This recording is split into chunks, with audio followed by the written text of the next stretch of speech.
Hi, welcome to the Bark Night Podcast. I'm your host, Patrick, and today I have the internationally known Dan Carter with me to talk about the brand new shark movie, Under Paris. Can't So, wait. Dan, would you like to take a moment to introduce yourself? Of course, my name is Dan Carter. As Pat said, I am a cotton candy vendor from Norfolk, Virginia, and I'm happy to be back on the podcast with him. Thank you, Dan. So, we're talking about Under Paris, the brand new movie on Netflix. It is a French language action horror movie that Oh, that it debuted is. last week to 41 million viewers, stealing the number one spot from Godzilla Minus One. And it tells the story of a scientist with a tragic past who is attempting to convince authorities that there's a killer shark named Lilith on the Oh, that's loose in the Seine River on the eve of the Olympic Games. As you do, yes. So this movie, I mean, is the moment I watched it, I was like, Dan, we've got to get on here and talk about this. So I guess like baseline questions here. So what are your thoughts on shark movies in general? I typically like them. I know they lean towards the the bad end, especially the recent ones.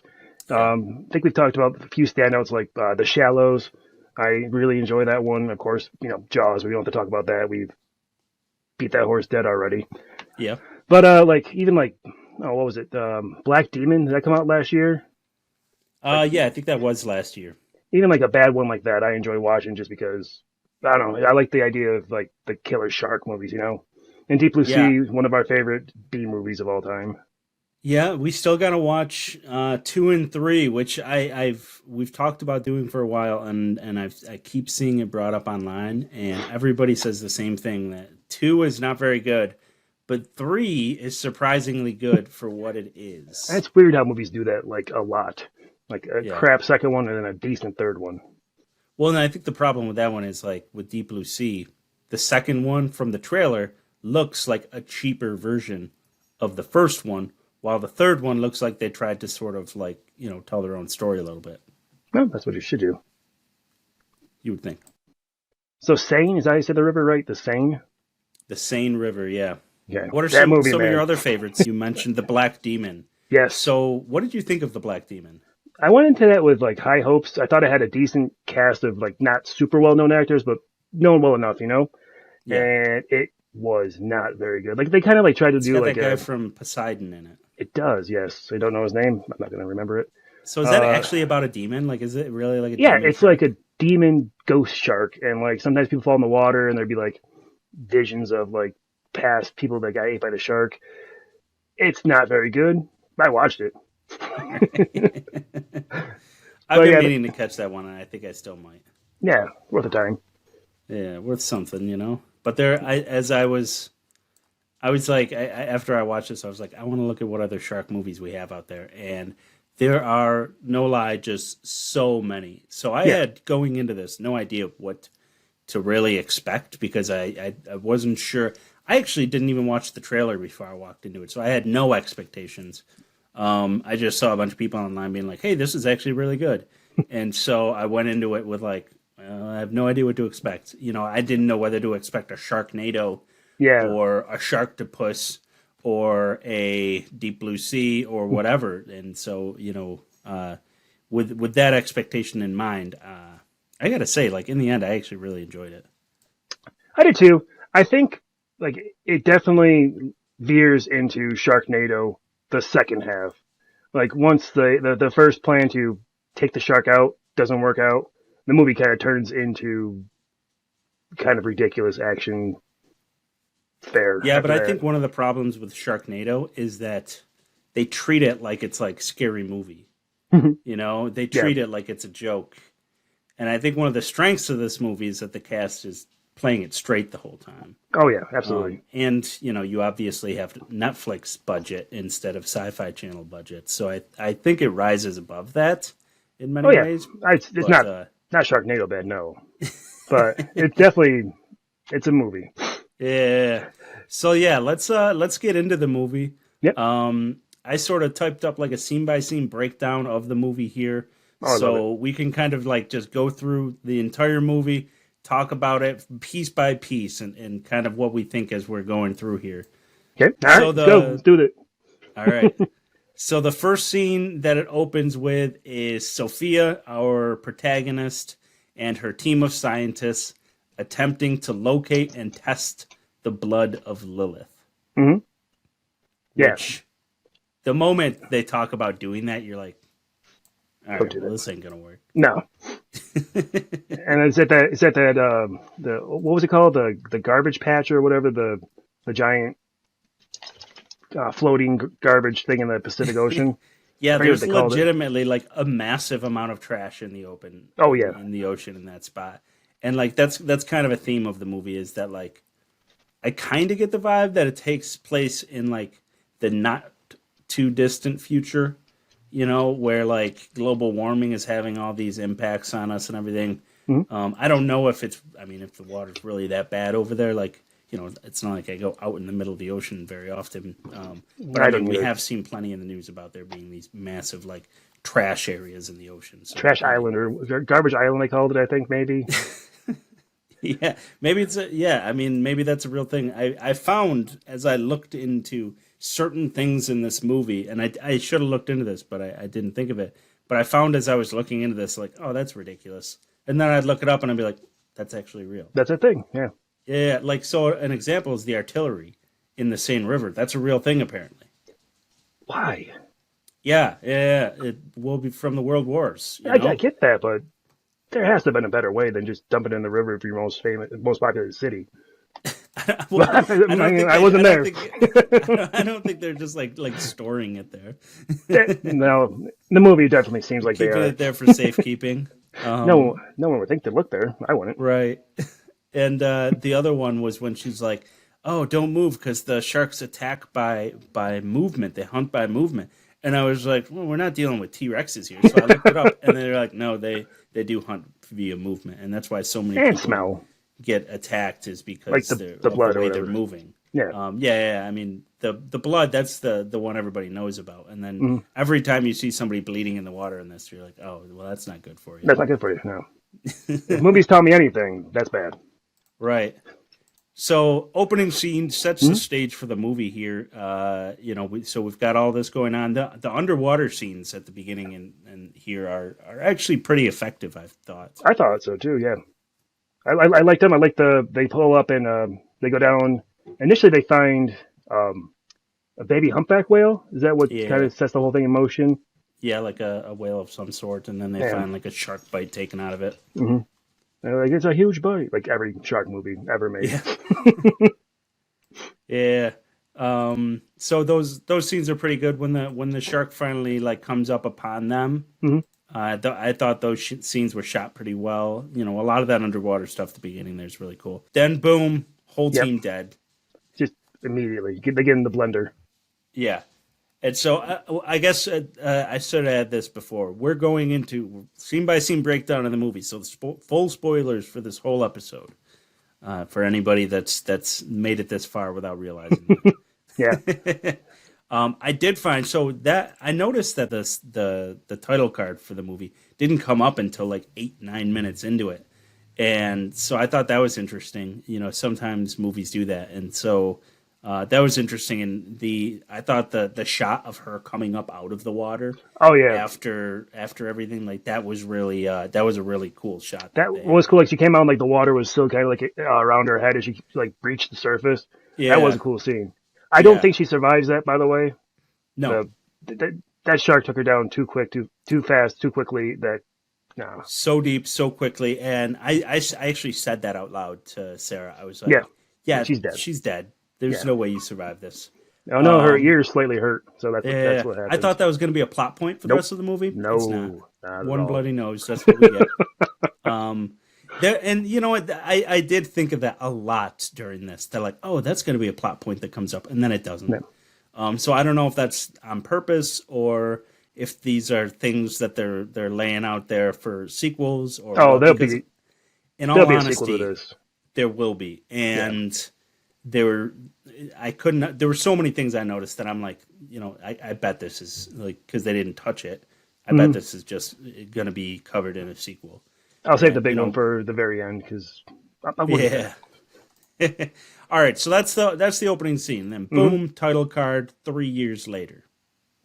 I thought that was a big jump, so that was a little bit unexpected, but it makes sense. They want this shark to grow giant. So skip ahead. Mako 3 sharks, years. right? I don't remember. I think they said they were Mako sharks. They definitely look like great whites, but I don't know what a Mako shark looks like, so I can't really Well, are be too Mako sharks the judgmental. ones that were in Deep Blue Sea? They were, weren't they? I think Maybe. so. I think you're Googling it right now.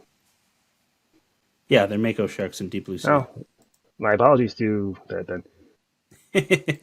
Yeah, so, and I think that really adds to the fact that, like, at probably 15, 20 different times during this movie, it reminded me of Deep Blue Sea. Yeah. Can't use like bull sharks or blue sharks or, let's use one of the ones that's been used yet. Tiger Yeah. sharks? Maybe they're not in the area. Tiger sharks, we've used those in open water. Oh, that's Those right. Tiger sharks, right? Yeah. What was You like that? those movies? I watched the first one, never saw it. There's a couple other ones, right? There was a couple other ones. I didn't like the first one, so I didn't bother with the rest. Yeah, it didn't make enough of an impact to go to the second one. Kind of like what's the one with Maddie Moore and she gets stuck in the shark cage? Oh, yeah, something below. 45 meters below. Or 45. Yes, yes. That one was fine, but then I saw the trailer for the second one. I'm like, nah. I haven't seen that one either. So those are like they're on my list, and I looked them up. I looked up specifically 45 meters down. That's what 45 it meters is. down. That's it. Okay. All right. And The Shallows. Those are the two that have been like on my list forever, and I was like, I gotta watch these now. You haven't seen The And Shallows? They weren't available anywhere. No, I have. haven't. I have it on Blu-ray. Oh, Next well, time we let me hang borrow out. Yeah, remind me. I'll forget. My brain. Yeah, so back to the movie. Yes, So yes. 3 years later, we got our next scene. We got the introduction of our policeman protagonist. I believe his name was like Adil or something. A deal. Yeah. Adil, yeah, and Because I make terrible jokes, and I kept going, "What's a deal with this guy?" 'Cause, what is the deal with man, that's terrible, Yeah. but it was fun. Got me through the movie. So when we meet him, he's pulling bombs out of the Seine River. Mhm. So at that moment, That's you're foreshadowing. you're like, Obviously. this is the thing that's going to be happening. Mhm. But it took me a minute to figure out exactly what was going on. I was like, just pull a water bottle out of there? Like, what's that? Like, I legitimately had no idea, and I'm glad they clearly spelled it out because I was like, I don't know what he's got there. I have no idea. I thought they were just, I kind of immediately knew what they were. I don't know why, but I'm like, oh, those are bombs or shells, I guess they call them. Yes. Because Those for are the big artillery shells from the artillery First shells. World Yes, War. yes, yes. Second, actually, my Provided friend. by the Second. English. Yes, the casings are copper. The Germans. Yes.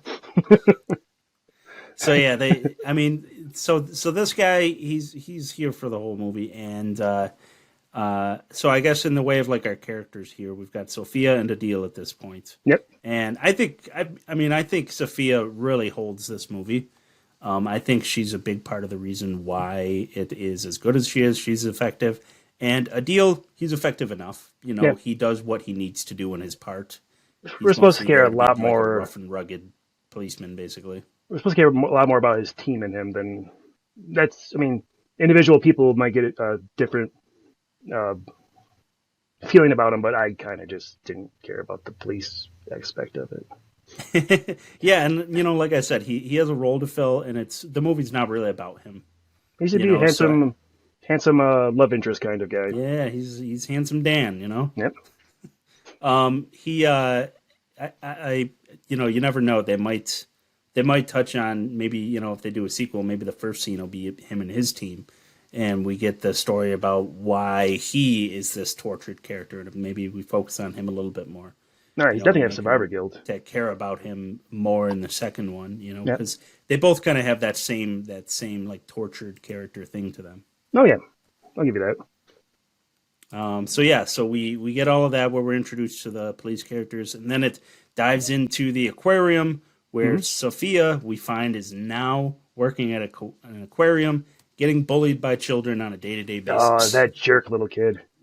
Yeah. I was hoping he'd show up in the end of the movie, just get chomped. I'm convinced every day that I made the right decision not to go into anything where I have to deal with kids on a day-to-day basis. They're the worst. Like everything I see about everybody that works in education right now is just like, oh my God, like I'm so glad I don't have to do that, you know? Yeah. Could you imagine, like I know it's obviously a fictitious scenario, but you're up there, you're giving your little interview about sharks, and the kids just has your YouTube page pulled up. It's like, that would Yeah. be terrible. Like I'm about like like 50 years old and they pull it up and they're like, you used to run the Bark Night podcast? Like, I'm just like, oh my God, they found me. throw a rock at them and move on. Right. Yeah. So, you quickly realize that she is not in much better of a position 3 years later. No, she's still tortured.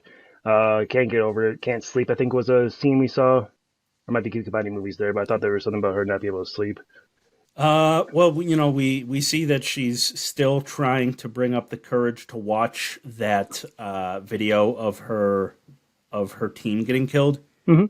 and is still struggling with that. I kind of think that that's something that's going to come up in a sequel too. So, like, I think like everybody's always planning for sequels now, Yeah. and so she never comes back. Why is that scene there? She never comes back to try and. It's just showing that she can't watch this video. But we never see her team get killed either. We No. just know that they did because, their body parts are everywhere when she goes down there. But I'm willing to guess that in a sequel, and I'm just spitballing here, but maybe she finally pulls up the courage to move on and she's like, I need to watch this video. And maybe there's something in that video that shows her how to defeat these things, I mean, that's a good. Maybe they're allergic to like a Dr. Pepper can or something. Maybe. Or like flashing lights do something to them underwater. I don't know. That's possible too. So another one that was kind of like a plot point that never got touched on again is I thought they were going to do more with this. So this is the scene next where we meet Mika and Ben. That's and right. Mika is talking about how she's learned to communicate with them.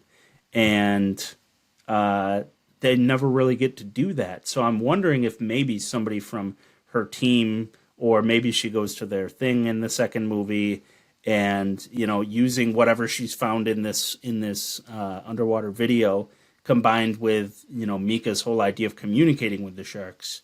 Maybe there's a key there to actually defeat these things. That's an idea. It is I an think about idea. Netflix can give me a call at any minute, and I'll outline the whole thing for them. You can definitely write Under Paris too, or Under Venice, whatever they decide to do with it. Yeah, exactly. So we meet Mika and her hacker Ben. Mika's an activist, and they've been tracking Lilith all around Europe at this point. She's basically been surrounding all of, just going everywhere from the looks of things on their little map there. What do you think of Mika and Ben? I knew, like, from the moment that they introduced the character of Ben, I'm like, she's going to be the one that kind of like, because like as you said, they're activists, and I kind of like immediately you get the idea that it's going to be like them versus the police at some point. At least I did, and I'm like, she's going to be the one that like turns them over to the cops. She's going to be the narc, but it doesn't really turn out that way. But it kind of turns out that way. Well, it does turn out that way. She does turn them into the police. But yeah, I liked them. I thought they weren't used. No good results. Yeah, no good results. Yeah, absolutely no good results. I liked them. I thought they would be more in the movie, but they kind of just were there for the middle part. Well, kind of like the beginning, middle, and then just gone. Yeah. We'll get to that point too, probably. Yeah. And I did think it was a nice scene where Mika is like doing the underwater investigation of the car, and you just seen like the shadow of the shark go by in the background. Yeah. Like I get why she had to do it at night because you're not supposed to be in that river, right? But like when there's a shark down there and it's right there, like I don't know. I was the whole time I'm just like I ain't doing this. Like no, absolutely not. She knows the shark is there, so yeah. But I did think that was a cool scene. What are you doing over there? Nothing. There's a dog. Oh, whose dog? Allie's. Yeah, Lana. Okay, she's being crazy. We're gonna leave it be. We're gonna move on with it. We'll move on. All right. Yeah, So after the yeah, sorry, go ahead. we're in the river. The car had the dog bite. Oh my god, the shark bite at the door, and yeah, that's where we're at. Yeah, right? so that shows that like this. I mean, for her, that's got to communicate to her pretty clearly that like this shark is not right. You know? Yeah, no, attacking metal. Attacking a car. Yeah, Like, but didn't want to believe it. She's got a thing for sharks, I guess. Mm-hmm. And then that's followed by Adil and his officers meeting with the homeless people. Mm-hmm. I thought as soon as I met that homeless guy, I'm like, this dude ain't making it. Yeah, he's too happy. He's got too much going on for him. I thought he'd last more than 3 minutes. Oh, dude, gone immediately. I thought they walk away, and then it goes over there, and like I was gonna say, like, if these guys, if they kill this dog right now, I might turn the movie off. that's where we thought I was going. Like, I thought so. give you that classic scene where Ruffles, where are you? And then he like walks down the water, and then he gets chomped. But Yeah. I don't know if the dog's name is Ruffles. I made that up. It might not be. It might be. It could be. We never know. Then the homeless man is victim number. The second, I guess, because the guy in the car would be the first victim in the Seine. Yeah. We never see him or anything about him or them, I should say. I don't know. We don't know who it was. It's just a victim, right? I think they said it's a woman. And they okay. That a woman is missing, and then because after this, Mika gets arrested, and they do the whole thing where that Sophia shows up and like sort of convinces the police officers that there is a shark, and then they go to back to the Seine during the day, and they find the homeless guy, and he's just basically like bitten in half. Yeah. And Sophia's like, "That's a shark bite," and no one else but a shark. Absolute shark right there. Which is Richard Dreyfuss' scene from Jaws, but Yeah. I haven't seen Jaws in a while. Oh, you need to. It's so good. But that's not the first callback to Jaws, or that's not the last callback to Jaws. Oh, it's not. Definitely not. No. Here. I missed that one, but I did take note of like a couple more. Yeah. So yeah. So after that, they do the thing where they go into the Seine, and then after that they do the sonar, which made me laugh. They did the sonar after they went into the water with the potentially dangerous shark. Well, when they're going into the water, they're tracking it, but Mika turns the tracker off. Remember? Yes. And the moment she did that, I was like, "Oh, she's dead." Yeah. So I was like, "What?" I was like, "Yeah. She just completely sabotaged everybody for her own self-interest, and like if anybody gets killed here, it's her fault. She's putting everybody in danger. She's not going to make it through this movie simply because of that. Now she's like officially like semi the bad guy. Like, and these kind of movies until we meet the mayor. Exactly. In these kind of movies, you do something like that, you're marked, and it's not gonna usually work out for you.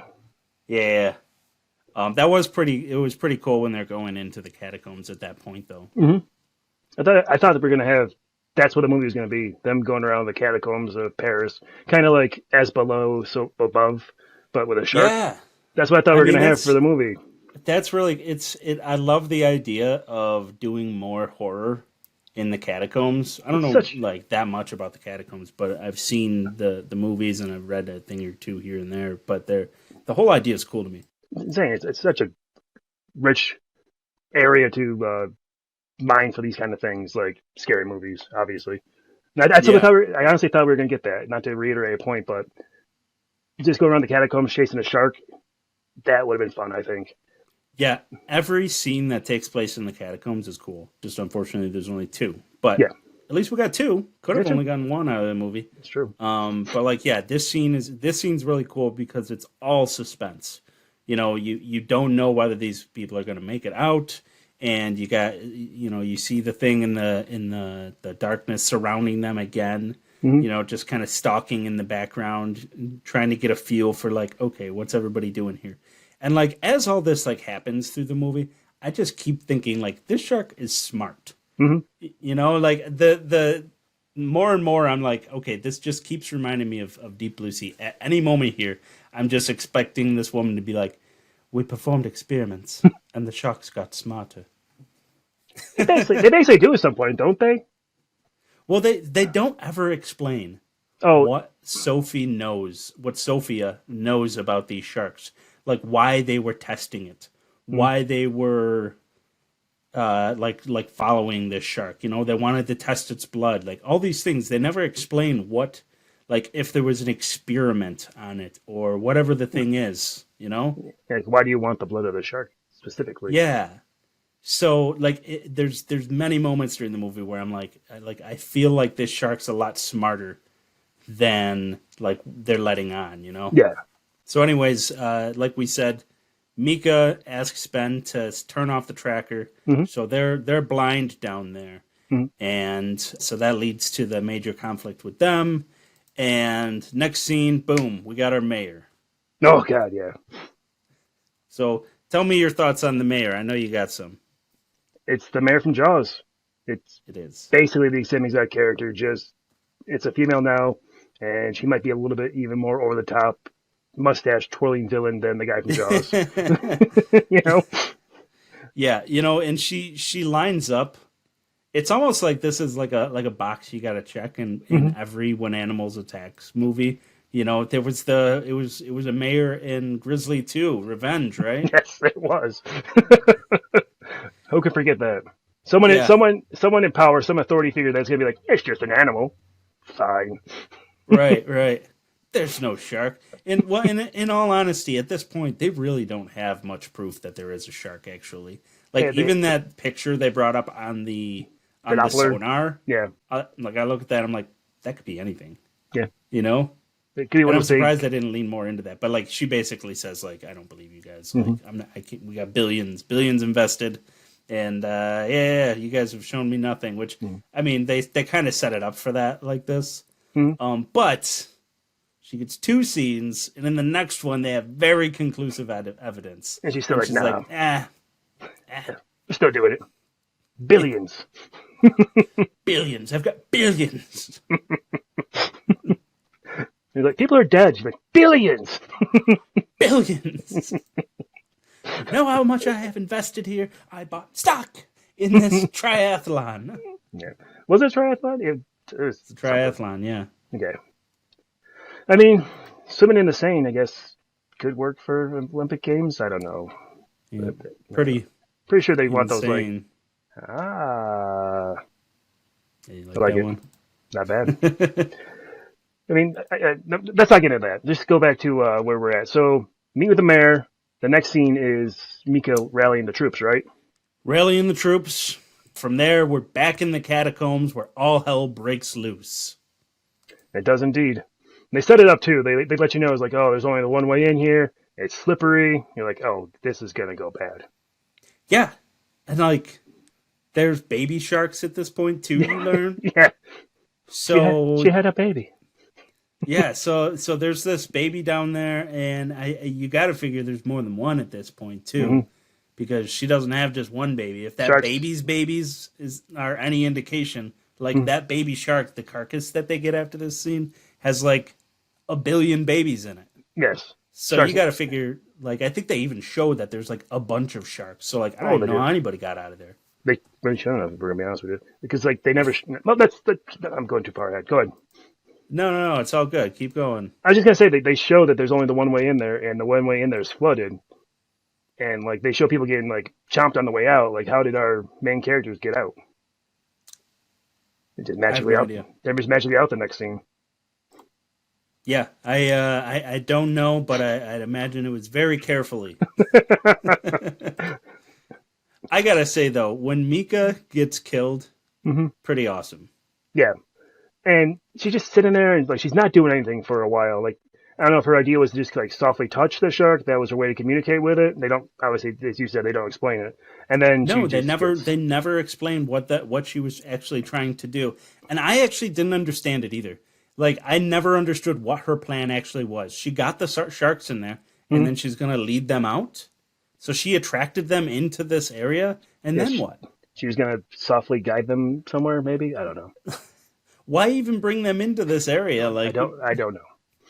I mean, it never seemed like a good plan. It was a terrible Um, plan. Everyone knew it was a yeah, bad plan. I'm pretty sure yeah. she knew it was a bad plan. She has every opportunity to Every opportunity. escape too.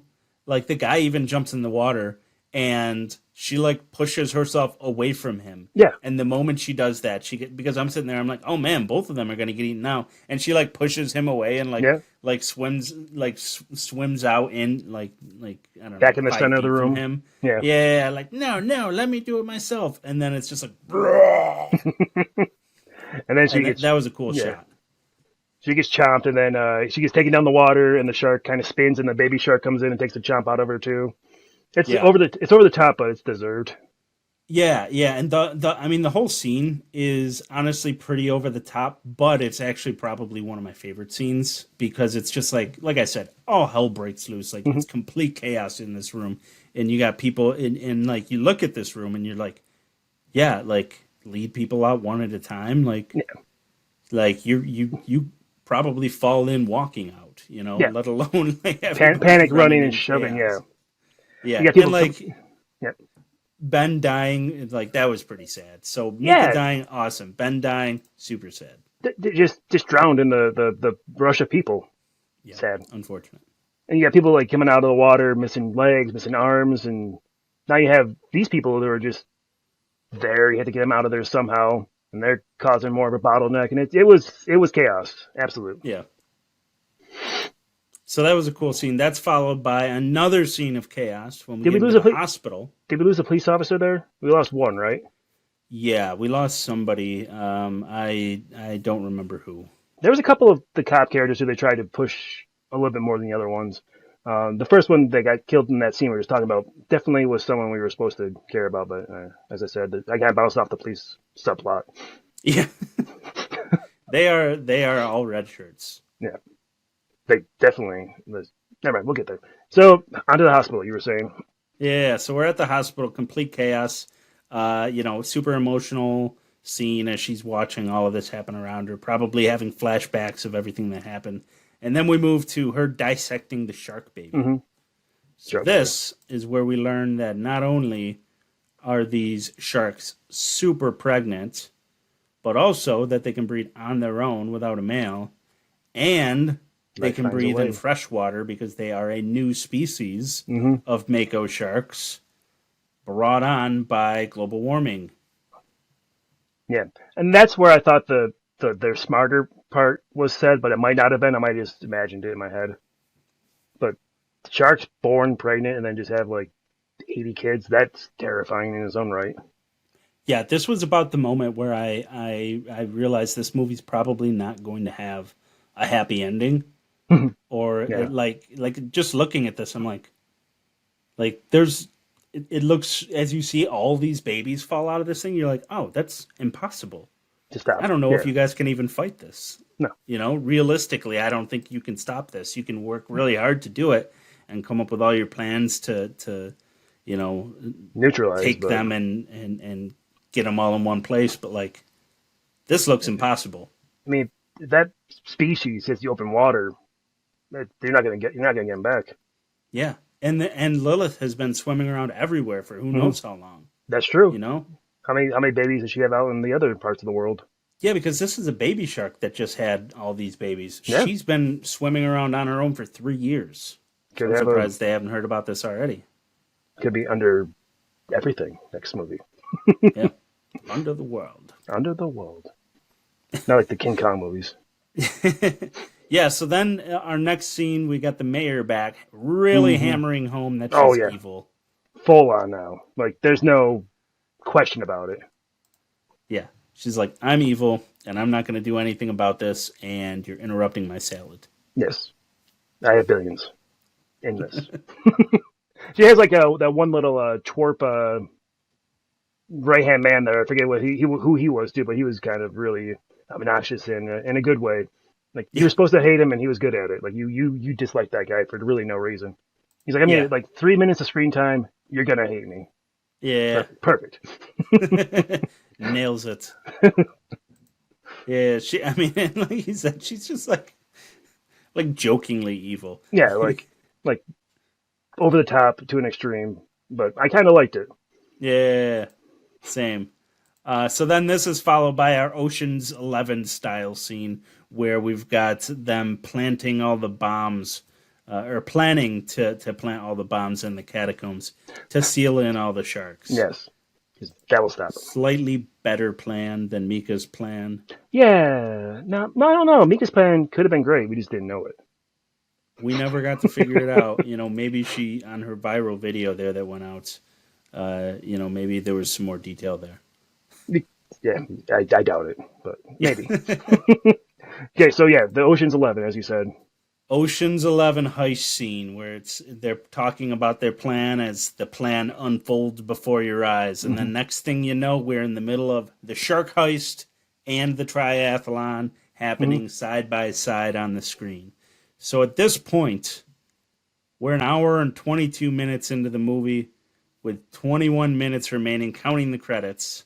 And this is where, in my eyes, the movie really kicks it into the highest gear possible of being ridiculous. Absolutely. So prior to this point, everything has been like building suspense, planting seeds, all that. And this is the moment in the last 21 minutes here where they're like, okay, everything we've been laying the groundwork for now is just gonna get in your face and go just completely balls to the wall. That's what I mean when I said earlier about it going all Sharknado. This is exactly what I'm talking about. Yeah. So, what are your thoughts on this scene here, or on this point? So, at this point, the whole idea to get them into the one central area and then trap them, it's not going to work out. We don't have the triathlon happening if we're not going to get the sharks at the triathlon. Yeah. That's just how movies work, unfortunately. And I think there's another one of the red shirt cops tries to detonate it, right? I think things go slightly wrong and the one guy tries to detonate it and gets chomped to death. And then another guy, the bomb guy? Yeah. And then, so I will say the bomb guy getting eaten is one of the most oddly hilarious scenes in the movie. Because they look over and 10 sharks are eating him at the same time, and he's just like, and they don't react. They're like, oh, yeah. Oh man, he strayed too far from the group. Classic Jim. Yeah. And then doesn't another guy go and get the detonator, and the same thing happens to him? Yeah. And I remembered his name. His name's Adama. Adama, that's right. Yeah, I only remembered it because of that's a character's name in Battlestar Galactica. I've never watched it. Well, you should because it's awesome. There's so much stuff to watch. Yeah, so he breaks away from the group too, and another classic example. Nobody's listening to Sophia, and she's like, "No, don't break from the group," and he's like, "It's right here," and then same thing. But this time, this one, the bomb goes off for some reason. Right? This time the bomb goes off, his hand falls and hits a rock or something. Oh, does it? I think so. I thought this one, they tore him into a bunch of pieces and floated away when they do that to Michael Rappaport in Deep Blue Sea. Maybe they did. Maybe I'm misremembering. Also, oddly hilarious scene too because he's giving a thumbs up to the camera or something, and then they come and tear him apart, and then his leg is just twitching there in a weird way. Yeah, that is a weird scene. Oh, Michael Rappaport. He was Michael Rappaport getting eaten by sharks. Classic, right? Classic. That's classic Michael Rappaport. Yeah. So, anyways, whatever happens is that now the bomb goes off, and now the bomb goes off. So we're there. They get out. They blow up the bomb, and boom, the movie's over. Credits roll. And yeah, that's it. But wait. No. We still got 18 minutes left. What's going to happen now? It didn't work. Yeah. And the moment they show it, I'm like, this shark's about to battering ram this pile of rubble. And that's exactly what happens. She comes flying out, and then she cartoonishly takes out the police boat. Yeah. That part made me laugh. That got me. I know I was supposed to find that terrifying, but I laughed myself pretty hard on that one. that one was ridiculous because that I don't even know what that reminded me of, but like that was a bit cartoonish. Like the shark comes out of the water like sideways with the boat. like not even like it used its nose to like pop the boat out of the water. It like sideways hip checked it into the air. Yeah, yeah. And right before that happens, like after it jumps out of here, it like passes by Sophia, and for like the second time in the movie, because I think this happened at the beginning, where like it gives her like a weird look, Yeah, but like after it breaks through, like it swims by her, it does. Yeah, and like it almost looked like it avoided her, yeah. and like it swims by her, and you see Lilith like look back at Sophia, like it's almost like, yeah, that's right, Yeah. like I'm as gonna, it's I'm gonna passing eat by them. her, you know, Yeah, yeah, like personal. yeah. So I keep wondering if they're gonna expand upon this relationship with these two, and like if there was sort of some experimentation or something, you That's know. if she survives this movie. Hey, you never know. So yeah, But yeah, at this the point, mhm. we gotta get some Olympians eaten. So Yeah. Well, we get the last two red shirt police get eaten first. yeah, the woman and the dude with no name. Yes, they both get chopped, and then we get probably the most direct Jaws reference in the whole movie. Is this what you're Well, you talking know about? this. So this scene, you're talking about the kayaker, right? No, I'm talking about when it The swings through buoys. the buoys. Yes, The exactly. buoys. It was Yeah, like back to back Jaws yeah, callbacks, so I wasn't sure which one you meant. But yeah, the buoys going through the water, yeah. and then boom, he eats like a couple guys, and then I see a dude on a kayak. I'm like, oh, that kayak dude's he's Done. toast. Yes. Like Yeah. kayak guys don't make it through shark movies. It's No. just the way it is. You find out you're in a shark movie, don't get a kayak. Yeah, Number one advice. Other than stay on the water, but that's impossible. You're in a shark movie. You got to get in the water. yeah, or else there's no movie. So as all these Olympic triathlon swimmers are getting eaten, Mhm. this scene really, really, really reminded me of Piranha 3D. Have you seen that? Yes, actually, and I was going to say the same thing. The And water park so, scene, right? yeah, Yeah. exactly. And so, where you got all of these swimmers, and one thing I thought was hilarious is that I counted it because, like, I rewound it when the person starts blowing their whistle of like shark, shark. 5 entire racers get killed before anybody on the sideline notices, It's pretty bad. It's not really good. including the kayak guy. That one He should have gets gave it away. flipped and Yeah. chomped along with 4 other regular racers before anybody notices anything. You're right. You're right. I didn't pick up on it, but you're absolutely right. Because like the one guy's like, there's like some weird like stoner dude. He's like, oh look, a race, and then Yeah. she blows the whistle. Yeah. She's like, no, it's a shark.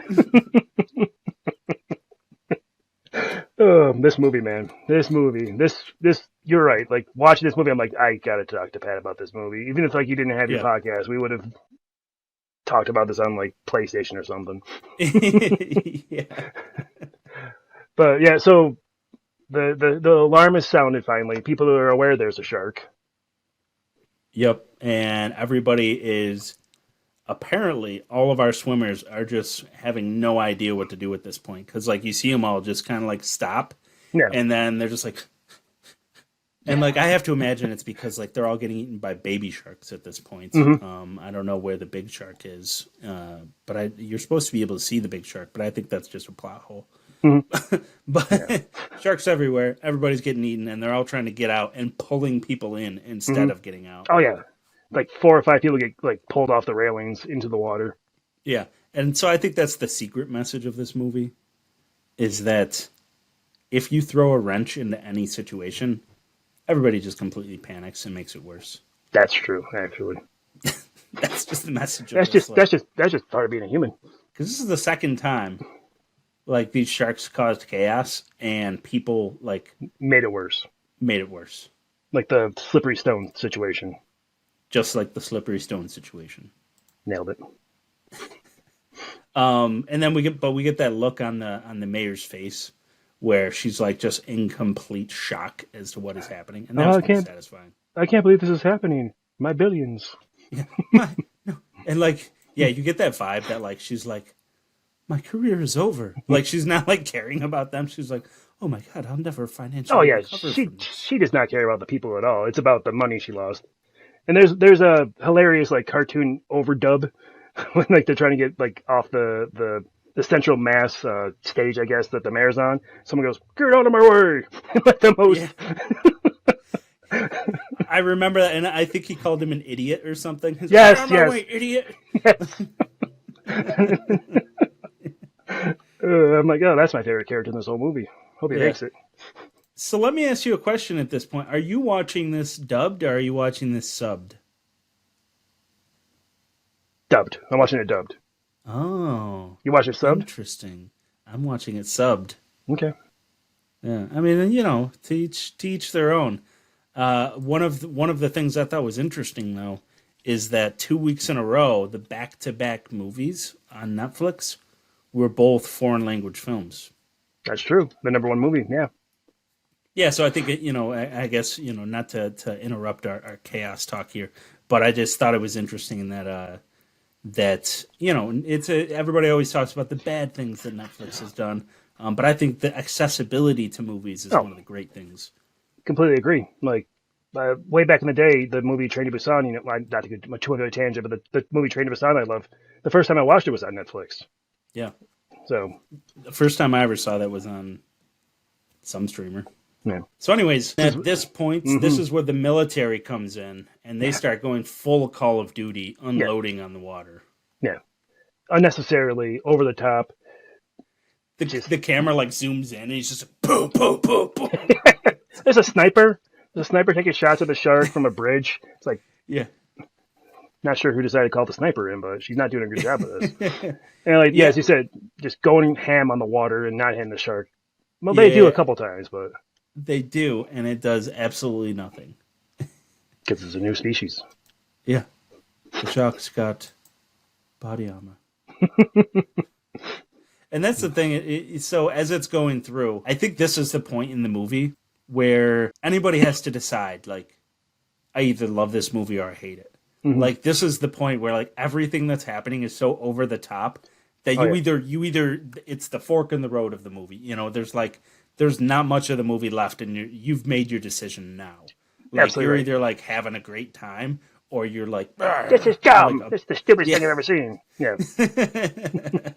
And so this, I mean, honestly, like, yeah, it's all super over the top at this point, but I actually kind of loved it. I'm having fun with it. Yeah.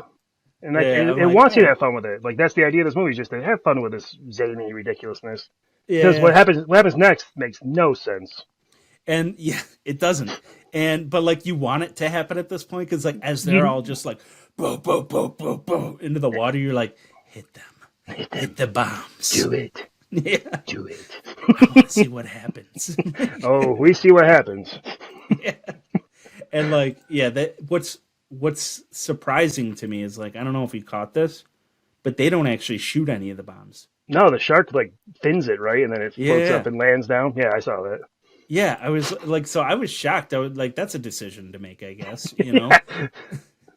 Like, but like it sweeps them up like almost as if it's doing it on purpose. It meant to do it. It knows what's down there. It knows about shells. Yeah, and like at this point, like everybody's like, oh god, because everything starts to blow up. Oh, everything. That sniper didn't work out well. No. Basically vaporized. Yeah. So what happens now, Dan? What happens now is there's a chain reaction of explosions up and down the Seine, with the shark outracing the explosions, mind you, to what I assume would be the lock of the river. I don't know how the Seine works, but it's towards it's away from where the action is right now. The shark's swimming, and then we get a wave coming in. The biggest tidal wave since the Poseidon movie. Yeah. Sorry, there's a bug. Yeah, giant tsunami. It's the only thing I can think of it could be is it's just a tsunami of like, it's like, I don't know, but that's the only thing I can compare it to. This is the one that like I didn't even want to look up because I'm like, I don't need to know whether this is realistic or not because at this point it doesn't matter. Yeah. I had questions about this. It was like they mentioned it earlier in the movie where like there's locks up and down the Seine River that are holding the ocean back. I know more than that. But I don't think they're holding it back so much that it floods the entire Entirety city. of Paris, yeah. Yeah. I don't think Paris is 50 feet below sea level. Yeah. But, with that being said, I was like, you know what? I'll take it.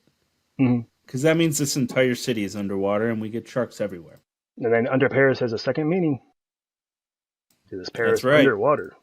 Just in case Underwater they didn't know. Paris. In case they didn't know, I had to make sure it was clear. I gotta say, these closing shots of this movie. So at this point, yeah, water everywhere. Everything is underwater, and then we see the sharks. So Adil and Sophia, they're on their little mini structure there that's like slightly flooded, but not enough for sharks to get up there. And he's got his leg in the water, but get your leg out of the water, man. Yeah, right. Have you learned nothing?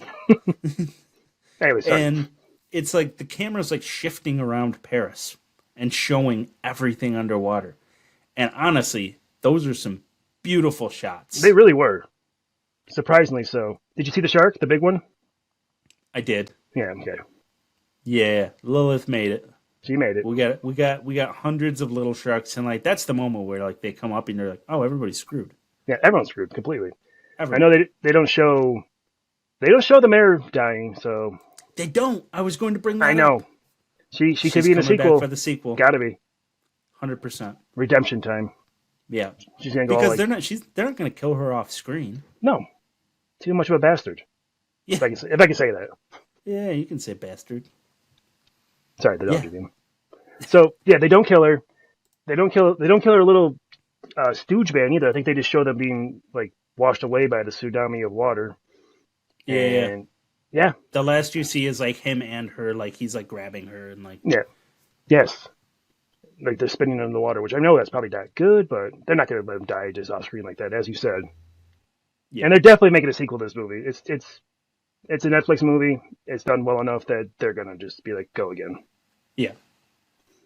I'm here for it. I enjoyed it. Like I was, as you said, you need to have the right frame of mind for it. And I can see people saying this is a terrible movie. Yeah. But a lot of people are saying, so I looked it up online. Everybody is, they either hate it or they love it. That is it. It's one of those. I see articles that are like, this is the best shark movie since Jaws. And then I see other articles that are like, this is one of the biggest pieces of garbage I've ever watched. It's like one way or the other. I can see both arguments, Yeah. And so I wouldn't say it's the best movie since Jaws. I will say it's the best shark movie since Deep Blue Sea. Oh, I like that. And if we're doing a Mount Rushmore of shark movies, I think it's up there for me. Up there? I think we got Jaws, we got Deep Blue Sea, we got this, and Jaws 3. No, I'm joking. Have you ever seen Jaws 3? It's real bad. I've seen all the Jaws movies. They Two's just not released bad. Jaws 3 and Jaws the Revenge on 4K. They got Two's not bad, steelbooks I'll out say there. again. You can get That's right now cool. if you Actually, I feel do. Jaws the Revenge is one of those movies I know is terrible, but I like. Yeah.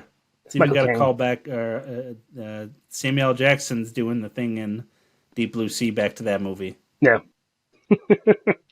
So you had Deep Blue Sea, this, Jaws. You haven't seen The Shallows yet, which I think you'll really like, and we got to get you to watch that. Yeah. I'd probably say then, I'm probably forgetting one, but I did kind of like the 47 meters down. Yeah. Now that I think about it, it was Mandy Moore, and what else has she ever done other than like voice that Tangled woman? Oh my God, Tangled. She did Rapunzel. that family show. You know what I'm talking about? Mm-mm. It's like it takes place. She's like a wife, and like Sterling K. Brown is in it, and it takes place over like 40 years. Doesn't matter. Don't know it. But anyways, so you're saying about did you get your fourth for the Mount Rushmore yet? I don't know. There's so many bad ones here, and it's not going to be the Meg. Like, no, the Meg's enjoyable. The second one I couldn't make it through. I apologize to the. I hear the second one's very bad. Like, there's a part where Jason Statham's like in like an underwater. I mean to say, like tube, And it's like a decompression chamber, and like he's yelling at this woman, and I just lost all care. I just turned it off, which is hard for me. I usually force myself to finish a movie I start, but I just couldn't at that point. Yeah. Dude, I'm blanking. I just keep going back to The Shallows, and I know you haven't seen it. I need to get past it, but I cannot get past it. What are your four? Oh, definitely Jaws is number one. I'd say Deep Blue Sea just because, I mean, it's part of our group now. Then I would say The Shallows, and I'd say Jaws too. I like Jaws too. Jaws 2 is good, and I think I need to give Jaws 2 and The Shallows a watch. Mm-hmm. And so I'll reserve my judgment until I've seen those. Oh, I like that. Sequel episode. Yeah, that's right. I also got to see Deep Blue Sea 3, so maybe we'll do It could be a number whole one. shark episode. That'd be fun. I'm in for that. Yeah. Another one other than this one. Yeah, so then at this point in the movie, we get fade to black, and the credits roll, and we see sharks spreading all over the planet. Mm-hmm. So I bet you made this connection. What does this scene remind you of during the credits? The sharks expanding all over the world. Yeah. I was thinking Outbreak. But no? Is that what you're thinking? What are you thinking? Rise of the Planet of the Apes. Oh, okay. They do this exact same thing in that because I just watched this movie like a week ago, so it's fresh in my mind because we got the new Planet of the Apes movie coming out, and that's what they do at the end of it when the outbreak is spreading, because the final scene in it is the pilot that's sick, and it shows him just spreading it all over the planet. You're right. So that's what they do here, is that exact thing. They do. And, you're right. It's a lot of people were like, "Oh my god, that's the most original thing." And I'm like, "Well, it's not." It's but not, no. they're only the second one to do it, so it's an homage, But then we get Paris, London, New York, Bangkok, Venice, and finishes off with the world. Mm-hmm. So and they can do the sequel anywhere they want. For sequels there, yeah. They're good. Where do you want them to go for a sequel? Venice. I said it earlier. That's mine too. Yeah, exactly. Finish with that. I'm like, yes, please, Lord, go to Venice. That'd be great. That's exactly where they I need was to go. literally, as it was going through, I was like, Sarah, where did Casino Royale take place at the end of the movie? And she's like, I don't know. It was in Europe somewhere, and we were trying to think of it, and then it comes on the screen. I'm like, there it is. That's the perfect place for it. You have the gondolas. It's famous for its waterways. Perfect. Yeah. And they can bring the same actors and everybody back, and they're just, doing their thing, trying to. I don't know why they're in Venice. Why go to Venice when you know this is going on in Paris and underwater? That's where I don't know. the big shark goes to. Because she's smart. That's where Papa Lilith is. Yes. But it shows them traveling too. So maybe they're I don't know. There's so many places a sequel could go. Mm-hmm. Absolutely. And then as I said, and as you said, I'm in for it. Because I already did this train one time. I'll ride it again a couple more times. Why not? Interestingly, I saw that Stephen King actually he posted online afterwards the quote. He said, "I thought Under Paris would be a jokey movie like Sharknado, but Twitter convinced me to give it a watch, and it's really quite good. The last 25 minutes were amazing." So, Stephen King's a big fan. That would be the part he'd love to. That completely checks out. Yeah, right? The director of Maximum Overdrive loves the last 25 minutes of... He's famous for running endings real well. Yeah, he is.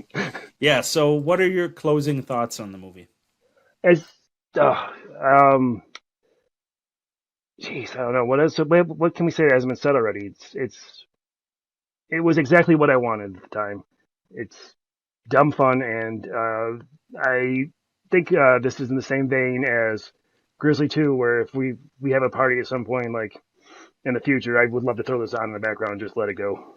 Yeah. I think that's the perfect way to watch this movie. My thoughts are, this movie is what would happen if Jaws, Deep Blue Sea, and Piranha 3D from 2010 had a baby. Yeah. I do love Piranha 3. The first one, the second one's not great. I didn't watch. I didn't watch it. I heard it was like god awful. I love the first one though, and so if that sounds like something like if you're watching this right now and we haven't completely ruined it for you already, and you made it to this point without watching it, if that sounds like a movie you'll enjoy, Go watch it watch it. because you Yeah, probably will. absolutely. All right, so that is our review of Under Paris. So next, we're going to wrap the episode up with a little bit of news and announcements. Mm-hmm. So the first thing I wanted to do is a new section for us called the Physical Media Showcase. Indeed. So Dan, do you have anything for us? I do have a couple things I've picked up recently that I really enjoyed. First up, I don't know how much you played the Jurassic Park games as a kid growing up, but I I have, had one for Super Nintendo. yes, I have got the Jurassic Park collection, which is all those Sega and Super Nintendo games all in one PlayStation disc.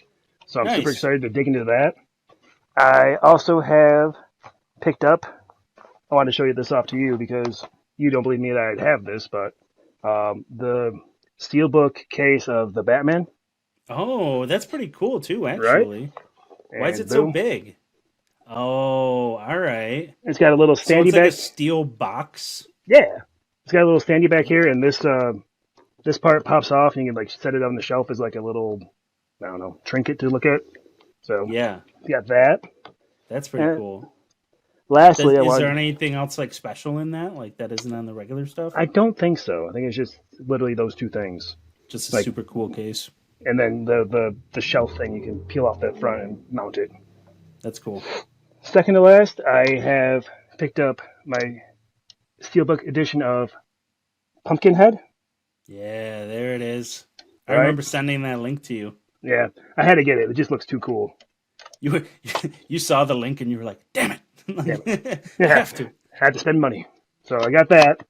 And then lastly is something I wanted to show off. This has been a Grail item for mine for a long time. I never thought I'd actually get it. And this is not really physical media, but it's a copy of Thor 337, Oh, which is the first appearance of my favorite comic book character, Beta Ray Bill. that's And awesome. I got it, yeah. Where'd you get So it? You just got off like eBay or something? eBay, man, yeah. I've been looking for years for it. It's always like $200-$300, and I'm like, I'm not doing that. And that one was 40, which hurt enough, but I pulled the trigger on it.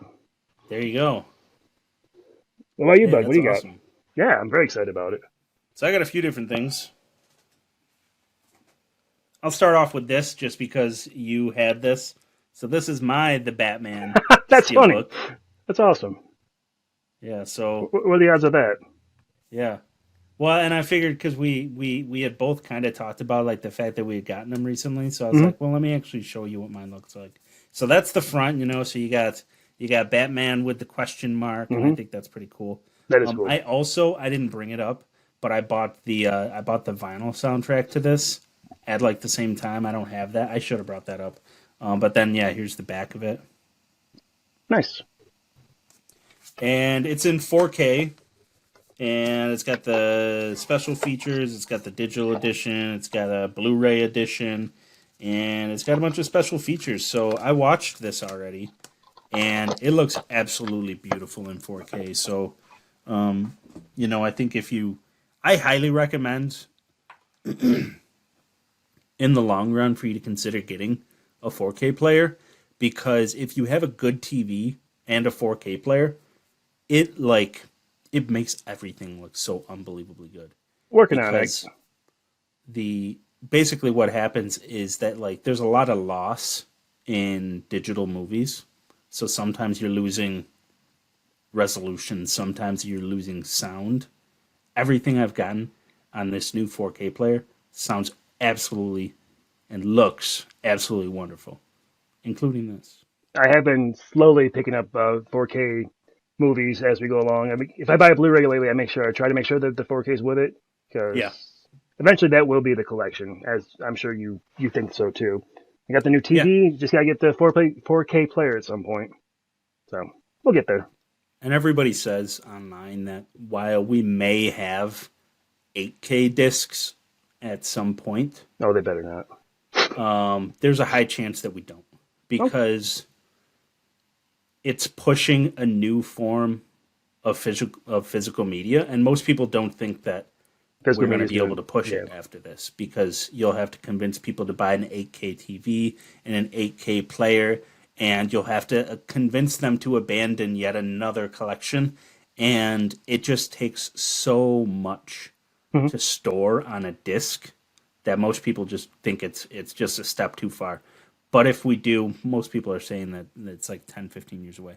So anyways, that's my 4K Mhm. soapbox. I like it. Very nice. So the next thing I got here is I got this Oh, Starship Starship Troopers Troopers. Yep. steelbook, That's awesome. and so I watched this, and That's fantastic. it is, and like this is like honestly one of the coolest cases I have, and I thought about getting it so many times and didn't pull the trigger, and then it was sold out, and I was just like, oh my god, and then I even thought about paying extra by buying it aftermarket. Yeah. And then it came back. I decided not to because it was ridiculous priced. But then it came back on sale. And I think it's actually still on sale on either Walmart or Amazon right now. So if you want it, now's the time. I might. I got an Amazon gift card. I mean, see, Walmart gift card. I apologize. Wrong one. How So dare I? the final thing I got for movies is I bought like a 3-pack. That it wasn't a 3-pack. It was if you buy 3, you get a discount on all of them. It was Sure. like 3 for 45 or something on Grove.com. And so I got 2001: A Space Odyssey. You know, I've never seen that. It's very good. It's Stanley Kubrick. Mm-hmm. It's on almost everybody's best sci-fi movies list. I got Blade Runner: The Final Cut. Haven't seen that either. Jesus, Dan. I know. You've been hitting like all my blind spots lately. Well, so now that I've got them on 4K, you're gonna watch the best version of it. Oh, There's like half a dozen versions of Blade Runner that have been released because he could never decide which version he liked best. I think it's Ridley Scott. Famously. But yeah. like there's like the original that where like Harrison Ford is doing like a voiceover the whole time, Mhm. and he did it purposely terrible because he didn't want them to include it in the final version, and they did. Sounds like Harrison Ford kind of thing to Yeah. do. And then there's a bunch of other stuff, but like, this is the cut that doesn't have the voiceover and has other stuff, and it's in 4K, so we'll watch that. And this one is a follow-on from our last episode. Heck yeah. You had hyped this movie up for me, and I was like, you know what? I looked it up online, and everybody was saying that the new 4K versions of these movies are some of the best you can get because they're from that era where, like, if you can have a version of it that, like, you ever watch like a trailer on YouTube Mhm. and it's from the 70s and you're like, why does this trailer look like the biggest piece of trash ever right now? Yeah. It literally looks like you're watching on a tube TV. Mhm. So that's like the version you get of things a lot of times. But like with these new 4K editions, like they really went out of their way to spruce them up. They look beautiful. So the only one I've watched so far is The Shining, and it looks beautiful. And all your points on our last episode about it, spot on. So I thought I'd bring that one back up and let you know. And then the I have the other 4K. two things. I had the 4K of that. That's one of the ones I have is The Shining. Oh yeah, didn't you say that like you couldn't find it when I was like, oh, bring it and we'll watch it? Yep. And literally the day I came back from your house, within 10 minutes of like walking in my house, I found it. Yeah. Well, maybe it was destiny. They're like, we can't let him find that because then Pat won't buy it. Yeah, it was literally just sitting on my shelf over there, just flat. I don't know why it was there like that. Usually I put all my movies on the DVD rack. That's because I didn't think to look there. Like, why would I put it there? Right. So the other thing I have is I bought this new album here, Oh, fantastic. John Carpenter's Lost Themes. So this is him and his son and his godson. It's their 4th album together, and it's called Lost Themes because it's they're all thematic type songs. Like you hear a song in it and you're like, oh, this could be from one of his soundtracks. But most of them are just working off an idea. And in his first 3 albums, that idea is all like song by song, like, oh, this is a vampire song. Oh, this is a, zombie song, whatever. Yeah. The whole album has a theme now, and it's noir. So it's super good. It's probably actually my favorite of the Lost theme series. So I got it on vinyl. It's That's got a big digital praise. version with it. You're a big fan of Carpenter's music, so that's a big praise. I am. And so I was pumped when I got this. And as soon as I listened to it, I was like, yep, this is exactly what I wanted it to be. Came with I pre-ordered it too because I was like, yeah, I'm getting that. Mm-hmm. Yeah, of course. Came with a poster too. Pretty awesome. Awesome. We gotta put that on and play a game sometime. Wonder if we could play that, the noirish. Yeah. Yeah, I don't know. So my final thing, Oh yeah, the fog. The Fog. So this is from Waxwork Records. So they did this custom cover for this that I think is like absolutely awesome. I haven't really even cool. opened this yet. They should put the movie out with that as the cover. So I have the steelbook of this, and the steelbook is awesome too. Yeah, I've seen it. You had it. Did we watch it last time I was at your house, or did I watch it like later that week or something? You watched it on your own That's right. Yeah. last October. But, I'm happy to maybe this October watch that with you again. I'm Okay. hoping that somewhere between now and October I get the Prince of Darkness 4K because that's one of my favorites. I know. I did watch that last Halloween as well, and I did enjoy it. Not as much as you did, but I did enjoy it. Well, like I told you, every time I watch that movie, I like it a little bit more. So maybe you'll like it a little bit more next time you watch it. Yeah, you're right. I have it on Amazon, just streaming it though. Yeah. But I should get a physical copy of it at some point. Movies are expensive though. They are. You just got to watch out for, like, there's so many different websites that sell these, and you just got to watch out for sales. They'll have them. Unless you look at something and you're like, that ain't going to last. I'm amazed like that Starship Troopers. Yeah, I'm amazed this dog hasn't popped up on the screen yet, but she's been pretty good. I'll close out the physical media showcase just to mention that Shout Factory has announced and they're taking pre-orders for an Evil Dead 2013 steelbook. Oh in yeah, I did see 4K. that. So they're taking pre-orders for that now. So if you want that, now's the time to do it. Speaking of Evil Dead, you just reminded me. I actually have it within reach. I meant to show you these before. Remember I told you I got the dice for the Evil Dead game that was made out of the actual cabin from the movie? Yeah. So, don't know how well those will come up, but... Yeah, that's pretty cool. Right? Yeah, I don't have the game. I've almost bought those so many times. Oops. I'll get that later. Yeah, I don't have the game, but I got the dice because I thought that was just really cool to have something from the movie, you know? Yeah. Yeah, that's awesome. It came with a little That's a certificate. good buy. Yeah. I had a couple more things I wanted to talk about in recent news. So the first is that we've gotten since our last episode, we've gotten 2 Alien Romulus trailers released. Indeed. What are your thoughts? I have not seen the second one because I was scared that it was going to be too spoilery, and you told me it might be a bit spoilery. The first one, Yeah. perfect, absolutely perfect. It tells you who's making it, tells you what it is, and I got enough of the little action teases and the shrieking noises to be like, I'm in. I mean, I was already going to be in anyways. Let's be honest, but Yeah. it got me hyped, and I just thought I'm good there. Yeah, I think this trailer's really for people that weren't sold by the first one, or people like me that just, don't care if you're spoiling it for yourself. They showed at least 2 characters getting face hugged in the second trailer. That's what I'm scared and of. I think you might have even seen one of them in the first trailer. But I think there's definitely someone getting at least jumped at by a face hugger in the first trailer. Yeah, so you see two people getting face hugged, and I just have to imagine that they're not that important if they're showing them. So I'm wondering if, because this movie is about like these people coming onto an abandoned colony of some sort. I'm wondering if these characters they show are part of the original colony, maybe. Oh, like the downfall sequence we'll get. Yeah, exactly. And I keep wondering, like, this hasn't happened in a while, but I'm wondering if maybe like all of the characters that they've shown us are going to get killed in the intro, Yeah. Wouldn't that be something? That'd be a way to do it, that's for sure. It's a bold move, and it's not something I've seen in a while, but like every once in a while you see a movie where like people you thought were the main characters get killed like in the first like 15 minutes, and then the rest of the movie's about somebody else, maybe the James Gunn Suicide Squad movie to a little bit. Yeah. Death Race. Or Death not Race. Death Race, Death Proof.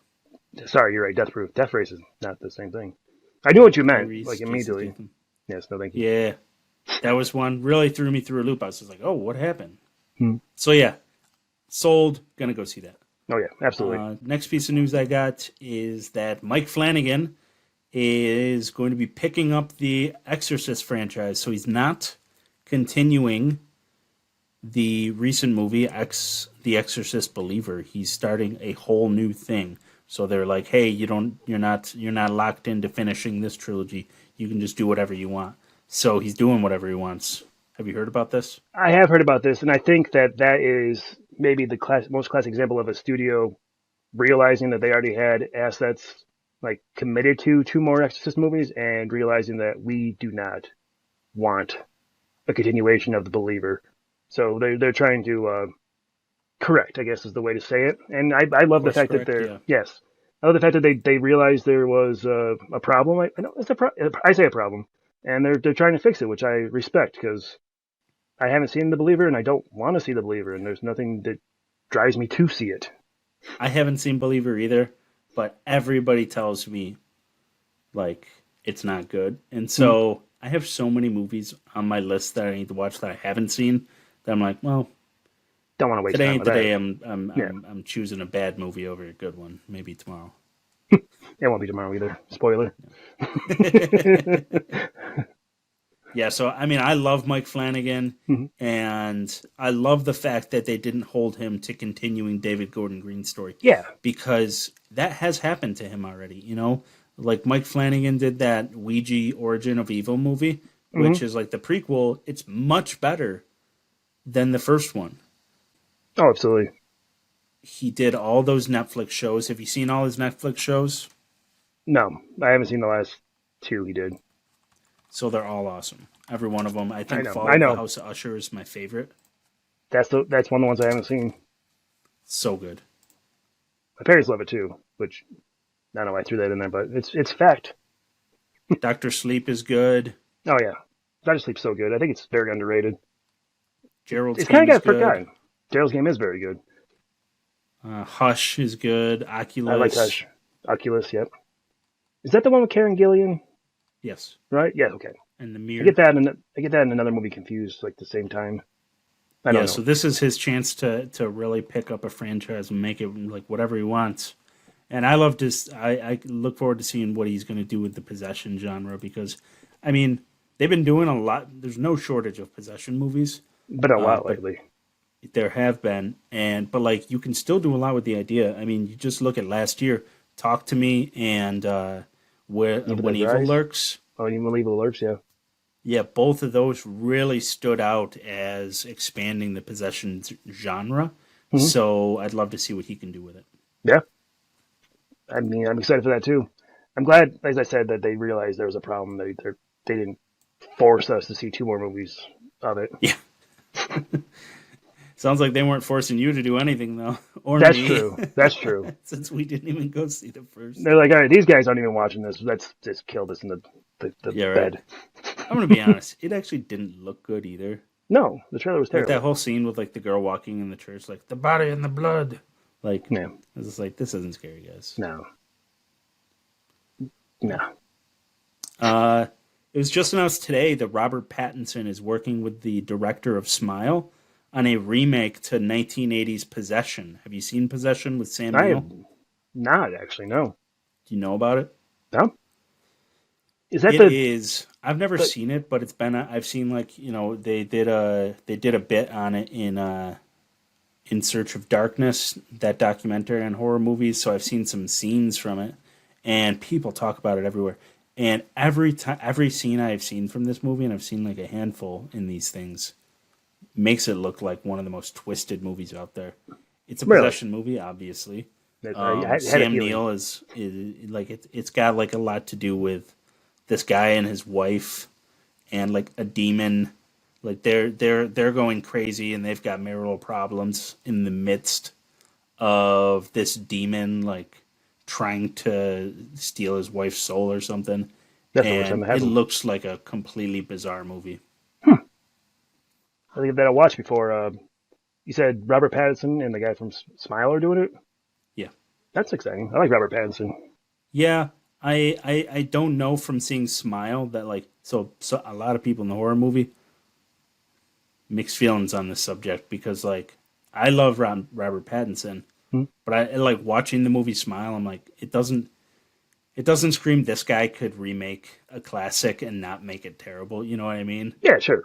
Because I hate remakes in Yeah, general, but like there have been some good ones.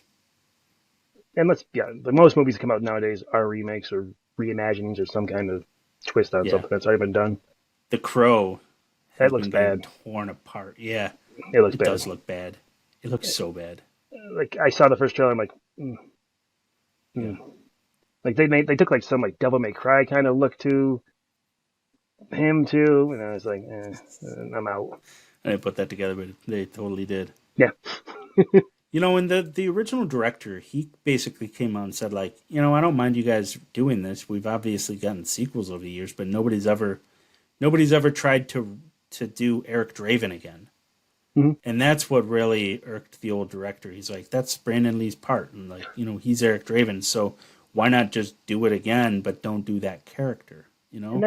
that's the whole idea behind the Crow, right? Like it could be a different person. It doesn't have to be Eric Draven. It It could doesn't need to it be could Eric be Draven. could be Steve Stevenson. There's his story. Robert Robertson. Dave Davidson. We can keep going. I don't want Yeah. John Johnson. to stop it. Yeah, so I agree. I have to agree with his assessment there that like, yeah, That this is a character good. did not need to be Eric Draven. That's a good take. That is true. Side note, they just released a new steelbook of the original The Crow, and it looks absolutely stunning. I haven't bought it, but like the cover art looks stunning. I mean, That would be something I'd be interested in. I need to watch the movie again. It's been many years, but I know it's one of my favorites from that era. watched it a few months ago. It was awesome. Holds up. Special effects are extremely impressive for being from like 1994 or whenever they are. hmm And the fact that like, so much of that movie was reshot and they were using lighting to cover it up. It's pretty crazy that they even got that movie finished after what happened. Yeah. Yeah, they had to basically use like a body double and for a bunch of scenes. So hmm it's crazy.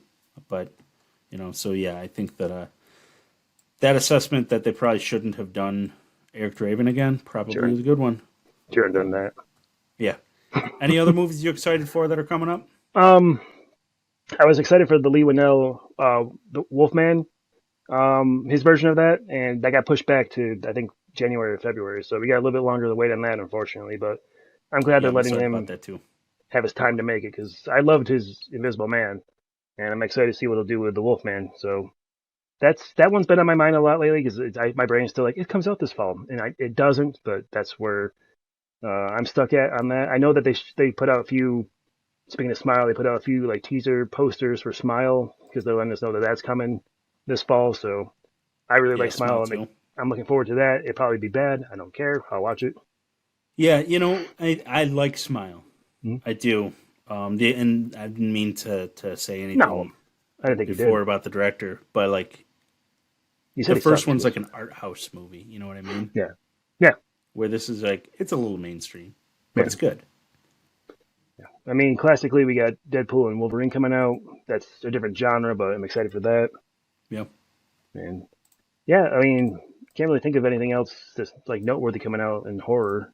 We went and saw a violent nature when we were in Philly, but Yeah, we should do a little review on that sometime soon. yeah, we can. Maybe next week. All right, this seems to work, so that's good. Yeah, I'll have to your find a way to virtual get stuff works. not so shadowy next time, but we'll figure it out. Yeah. For me, I got A Quiet Place Day One. I think that looks Oh, pretty good. I forgot. Yeah, definitely hyped for that. Longlegs. Have you heard about that one? I have actually. That's right. That's a spider one, right? No, it's a No. serial killer movie with Nicolas Cage. Okay, I got it confused with like I think it's called Bite or Sting that's coming out. It's a spider. Sting. Yeah, Sting is out somewhere on streaming now. it's supposed to be good. Infested is out on Shutter. Both of those are spider movies. I haven't watched either one because I'm afraid of spiders. But It's fair. I mean, We talked the other day about Killer Clowns from Outer Space and like why none of us watched them. Like I didn't watch it because I was scared of clowns because of it as a kid. So a lot of people are like, that's become like a bit of a cult classic. Hmm. And I also heard the other day that the 4K for that's pretty good. But I never watched it because honestly, I just didn't think it sounded like a good movie. Like you look at the cover of that, like growing up, I would be like, well, that's probably not good. But It looks bad. also, yeah. It looks bad. The cover's bad. But I think it's like one of those so bad it's good movies, Hmm. like Critters. Oh yeah. It gave me Critters vibes actually. Don't Now I'm badmouth thinking about Critters. it. Critters is a I modern just watched classic. Critters like a couple weeks ago. It's great. It still holds up. Now that's a movie I want to see come back. I think we've talked about this before though, but yeah, I'd watch the well, hell out of that. want to hark on it. But yeah, Has to like be puppets though. has to be puppets. No CGI critters. No, thank you. Another one we got coming up is Trap. Oh, that's right. That's the Josh Hartnett M. Night Shyamalan movie. Yes, I am actually very excited about this movie. Probably too excited. It's gonna You let you know, down. it's you shouldn't get too excited about M Night Shyamalan movies, and I am. So I'm setting myself up for failure, and I'm aware while I'm doing it. But I like his movies in general. He's made a lot of good movies. He's on like an every other type thing right now. He really is. So hopefully this is the one where he's on. I think it looks really good. I can't wait to see Josh Hartnett get twisted. Yeah. If he does, it could be a trick in the trailer. He could be the cop. He's not gonna be the cop. I know. I'm just saying. It's Shyamalan. I have thought about the fact that everybody's predicting what the twists are going to be in that movie, and I'm here to say that I don't think the twist, and I deeply hope the twist is not that he's not the serial killer, because that just seems too easy to me. To me, I think the twist, and I'll put it on record right now what I think the twist is. I think the twist is that they aren't actually setting a trap for him. He's setting a trap for them. And this is all just a game of cat and mouse that he likes to play of how much danger can I put myself into, you That know? would check. That would check the boxes of serial killer behavior too. Yeah. Kind of like the whole like, oh, come catch me kind of thing that they're kind of Yeah. famous for. Yeah. That would work. Um, I saw the because we went down the rabbit hole about the whole thing about maybe it's his daughter that's a killer and he's trying to protect her. yeah. Kind of hope it's not that too. Yeah, I I think hope it's not that too.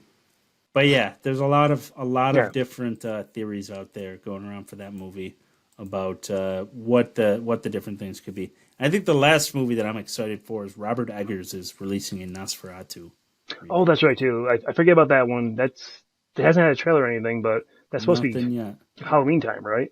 Just Robert Eggers. That's all we got to go off right now, and that's good enough for me. Yeah. The Witch, Lighthouse, The Northman, all good movies.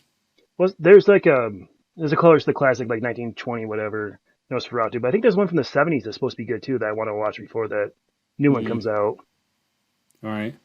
And there's that other one that with Willem Dafoe from like Yeah. the 2000 Shadow of the Vampire, which Hmm. is about like the making of it and him actually being a vampire. Yeah.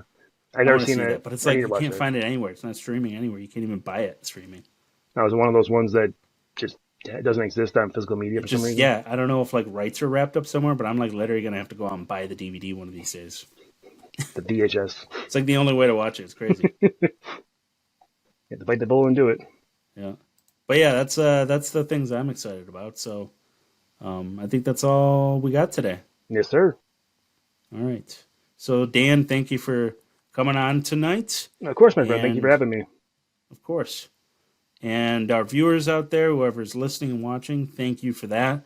If you could, please subscribe wherever you're watching or listening to get notified of the latest episodes. And you can follow me on barknightmedia.com or at Barknight Podcast on Threads and Instagram. I appreciate all of you. So until next time, this has been the Barknight Podcast.